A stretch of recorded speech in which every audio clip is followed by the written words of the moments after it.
Hello students, welcome to Legacy Academy. In this particular video, we are going to discuss about how India is challenging the China's chokehold on critical minerals. We know that China enjoys today a dominant position as far as the critical minerals, rare earth minerals are concerned. China is not only having the largest reserves of these minerals, but also it is the largest producer of these minerals as such and the products that are dependent on these minerals. So, how India is challenging it? Let us try to understand in more detail. Now, recently we have to understand this in the context of the visit of Prime Minister Narendra Modi. He was on a visit to 5 nations that included countries from the African continent as well as the American continent. This visit is considered as very strategic from the perspective of ensuring critical mineral supply to India as such. These visits included countries such as Ghana from Africa, Trinidad and Tobago, that is in America, then you have Argentina, that is in South America, you have Brazil in South America, and again Namibia in Africa as such. Now, experts argue that this visit was not only from the perspective or important from the perspective of geopolitics, but also it is having a geo-economic context to acquire geotechnological heft. Now, all these terms that you see is nothing but referring to ensuring supply or availability of critical minerals, rare earth minerals for the development and growth of India. Mutually beneficial collaboration is something that Government of India has been focusing upon from last couple of years, and this seems to have been further intensifying in last year, that is 2024 and 2025, and today India is looking to develop as many strategic partnership as it can in the field of strategic minerals and rare earth metals. Now, we know that as far as the rare earth metals are concerned, in terms of reserve, we can see China enjoys a dominant position. It has a total reserves, estimated reserves of about 44 million tons. Then you have Brazil, Vietnam, Russia, and at the 5th rank, you have India with a reserve of 6.9 million tons. So, you can understand the distribution of these minerals itself naturally is lopsided in the favor of China. And if you look at all other countries, including US,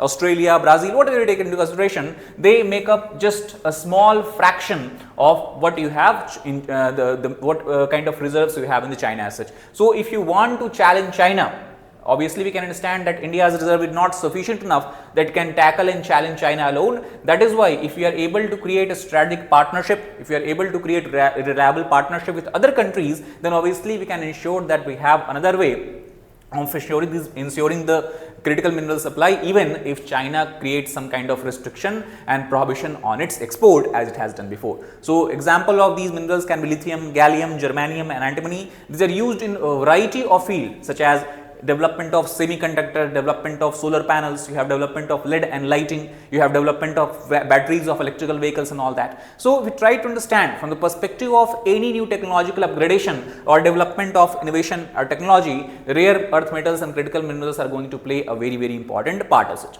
Now, if we try to understand recently also, apart from this this country visit, 5 nation visit, India is in discussion with the triangle that you have in case of South America, where you have Bolivia, Argentina and Chile. Now, these countries, these are referred as lithium triangle. As we have discussed, lithium is a very important critical mineral, and these countries alone themselves we can consider have almost 60% of world's lithium reserve. That is why India is in discussion with these countries to create some sort of reliable partnership where India can invest in the extraction of minerals and royalty can be shared, and thus India can also ensure access to these lithium reserves as such. In this case, National Mineral Development Corporation (NMDC), apart from looking at this lithium triangle in South America, they also are exploring opportunities in the continents of Africa as well as Australia, where also you have huge reserves of lithium as such. So, these are some recent initiatives taken by the Government of India as such. Now, before moving further, to understand the significance of these rare minerals, I would want to bring your attention to the fact that in Legacy Academy, we are going to soon start and commence new batches. New batches are going to start on 9th and 11th of August. These are going to be both weekday and weekend batches. Now, we believe that preparation of civil services examination require an in-depth understanding of all the subjects that you have in the syllabus that are largely covered under GS 1, 2, 3 and 4. So, right from the start we ensured comprehensive coverage of all the GS paper. We also ensure 1:1 mentorship and doubt solving session, so that the students can be clear about all the concepts that you have to learn in classes. Regular interactions educator, and ensuring that this interaction is to the maximum extent. We have a strict policy of maximum 40 students per batch. We believe that the preparation of civil service examination requires an integrated approach. That means you do not have prepared separately for prelims mains interview. Right from the beginning, you have to have an integrated approach for the preparation, and that is why daily mains answer writing practice can be a very important addition in such kind of preparation strategy. Test series obviously are very vital because it allows students to evaluate, to get the feedback, and based on that streamline their preparation, and also we ensure 360-degree coverage of the current affairs as well. If you want to know more details of this program, you can give a call to the number being displayed here, that is 9606900004, or you can click the link in the description box of this particular video as well. Now coming back to this particular topic, if we try to understand rare earth elements as well as critical minerals, many experts have classified them that these are silent currency of power in 21st century and even in future as such. The global supply chain, however, on the other hand, is dangerously lopsided. As we have discussed, it is China which exercises a greatest extent of control over these minerals, and recently we have seen in the April 2025 itself, China has created some sort of obstruction by prohibiting export of these minerals both to United States of America and Japan. So any such kind of restriction will significantly affect the modern industries of these countries, specifically if you talk about electrical vehicle related industries, or you have the solar power plant related industries and all that. So China has near monopoly, and many times it has weaponized it for its own to serve its own purpose, and using its dominance. China actually is using its dominance and turning minerals into a kind of leverage to have a diplomatic negotiation, to have a kind of what you can call as a tool in diplomatic negotiation as such. Now, as we have discussed, that telecommunications and electronics industries, these two are the industries heavily dependent on critical minerals. Not only that, these are also vital for the defense sector of any particular country. For example, many missiles that you have, they require development of the critical minerals and uses of these minerals as such. Transportation, agriculture, medical, aerospace. So these minerals have variety of uses, and overall we can say today in the 21st century, the entire economy of a country, entire development landscape of a country is heavily dependent on these mineral supply as such. Now, why China has become a dominant player? That is a question that is being asked, that is generally asked in the debate. So first, already we have discussed that China naturally is gifted with a huge reserves of critical minerals, rare earth minerals. But apart from that, also it is not only the presence of these minerals, but China has ensured that decades of careful industrial planning at how they are going to use the resources that are available to them.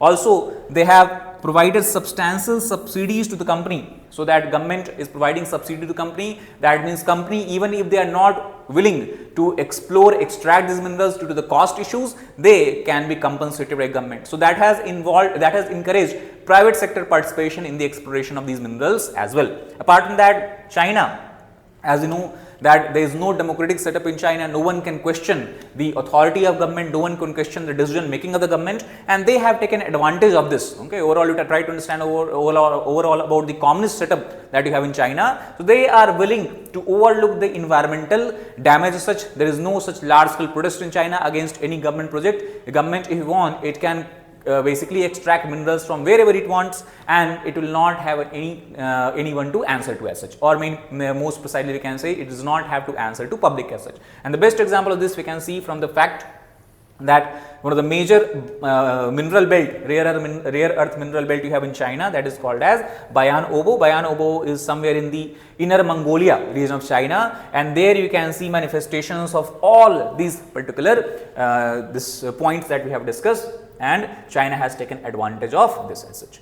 Now, obviously, we know that since China enjoys a monopoly here, they enjoy a dominance here, we cannot challenge them in short term because there are certain concerns. First of all, obviously, the minerals, even if suppose that India is able to find mineral reserves related to rare earth minerals in its own territory, in that case also processing of these minerals, extraction of these minerals is quite challenging and expensive. So you need to have a proper industrial infrastructure so that you can take advantage of this to process these minerals. Second, you also have to establish a reliable supply chain. If you try to understand, in last couple of decades, China has ensured that it is able to obtain a or able to sit at strongest position as far as the supply chain, global supply chain is concerned. So anything that is outside of China, any supply chain that does not take China into account, will require a lot of coordination. That is again quite challenging, because countries do not see eye to eye on each other, especially after coming of Trump, where we have seen a tariff war being unleashed across the world. Such kind of coordination may become quite challenging and difficult to achieve. Additionally, none of these projects will mature fast enough to offset short-term supply crunch or break the monopoly of China as such. So whatever decisions we are taking, whatever steps we are taking, it will be only yielding fruit in the long-term to medium-term perspective as such. Now let us try to understand that what India has done in the recent time to ensure its supply is not disturbed as far as the critical minerals are concerned. So first of all, we have National Critical Mineral Mission, that is powering India's clean energy future. This is the most recently launched mission as such, and it has tasked the Geological Survey of India to conduct at least 1,200 exploration projects between 2024 to 2031, and to find the viability from where we can extract these minerals, and then we can start extracting as soon as possible. It also is focused upon promoting innovations in mineral recovery, and also it is removing the bottlenecks, such as in the terms of red tapeism, bureaucratic red tapeism we talk about, by fast tracking permission and regulatory changes to attract private investment as well. This is something that has been done in China, and that is what India is also trying to do here. Apart from that, if you look at the response, Government of India, as I told you, China, why private players were attracted in Chinese mineral reserves? Because government was subsidizing these private companies. A similar kind of incentive is being granted by Government of India as well, where it has announced 5,000 crore of PLI scheme, that is production linked incentive scheme. If a private company is able to produce desired amount of minerals, then based on that, incentive will be provided, subsidy will be provided to them. That will obviously boost domestic magnet manufacturing, for example.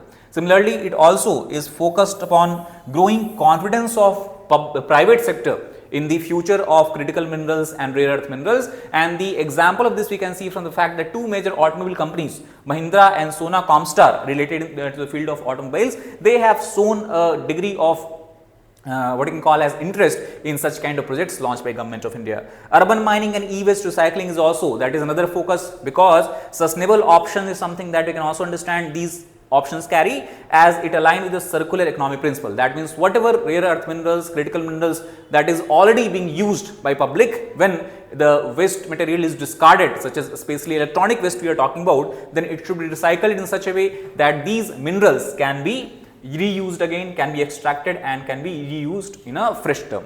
Now, apart from that, we know that India, in the beginning we have discussed, has relatively a small amount of reserves as far as the rare earth minerals are concerned. So, for India to become successful, there is a great extent of international collaboration that is required, and India is willing to work in this area. For example, recently Government of India has signed a critical mineral investment partnership with Australia. Australia is another country with one of the largest mineral reserves, and it also is facilitating joint venture as well as research and development between both India and Australia. Apart from that, it also is in talk and discussions with the governments of Ghana and Brazil to broaden India's global reach. Not only that, India also has signed bilateral pact with many countries in Central Asia, most important being Kazakhstan, to supply rare earth minerals, lithium and all that, so that it does not only depend on single sources of China. So, India is trying to boost its domestic production, as well as at the same time it is trying to build an international cooperation framework to ensure that the supply chain remains diverse, is not lopsided. Apart from that, India also recently has become part of Minerals Security Partnership, a partnership that is led by United States and has members of Quad, that is Japan, then you have Australia, you have UK. Apart from that, it also has many members of European Union. So, we can talk about the countries of Western Europe, Central Europe as well as Southern Europe as such. Now, obviously, all of these steps taken by Government of India will face a major challenge. Major challenge being, one of the major challenges that experts argue about is the Atomic Energy Act of India itself, that was enacted in 1962, and this act has classified monazite. Monazite, as you know, is a kind of sand that is found in the coastal areas of Kerala, Tamil Nadu, Orissa and Andhra Pradesh and all that. It has been declared as restricted substances because they have thorium content. So, that also limits the potential of mineral extraction. Second, India's domestic infrastructure as far as the extraction infrastructure and the conversion infrastructure is concerned, it is still in the stage of development. Environmental issue is something that also Government of India has taken into consideration, plus the entire global market related to the critical minerals are very volatile in nature as such. But it is also believed that if any country that is what you can call as most serious contender to provide any alternative to China, then India's name comes there, because India, many countries believe, can be actually a credible challenger to the monopoly being enjoyed by Beijing or China as such. The reason is three. India is rich in geological endowments. India is a very large country and it has diverse this landscape, diverse terrain, and these terrains hold very expensive and critical minerals as well. Plus, India has continuously focused on growing its industrial base, and third, India also is now continuously in discussion with many countries, as we had discussed before, to have a bilateral partnership, to have a multilateral partnership, to have a regional partnership. So, assertive diplomacy is a new kind of diplomacy being practiced by the government of India. So, combine these three together, that is what creates a kind of confidence among the globe, among the world, that India can really be a credible challenger here. Now, obviously, it will not be a smooth selling process. India has to overcome a lot of challenges and limitations. But overall, what I can understand, that there is a clear shift from passive dependency to being strategically independent. This has been seen in last 5 to 8 years. China's grip once thought to be unbreakable, as it enjoyed a huge monopoly, a strong monopoly over this market. Now, obviously, because it also created a kind of distrust and mistrust, so it has sparked a global resistance and innovation that India can also use as its own advantage. For India, this moment calls for ambition, collaboration and resilience, and fortunately all these three aspects is where government of India already has started working upon. So we can soon expect positive results, and maybe India will soon be able to create another pole where we will be able to counter the dominance of China. So that is all about this particular video. If you like the video, please like and share with your friends, subscribe to our channel for more such content. Thank you very much.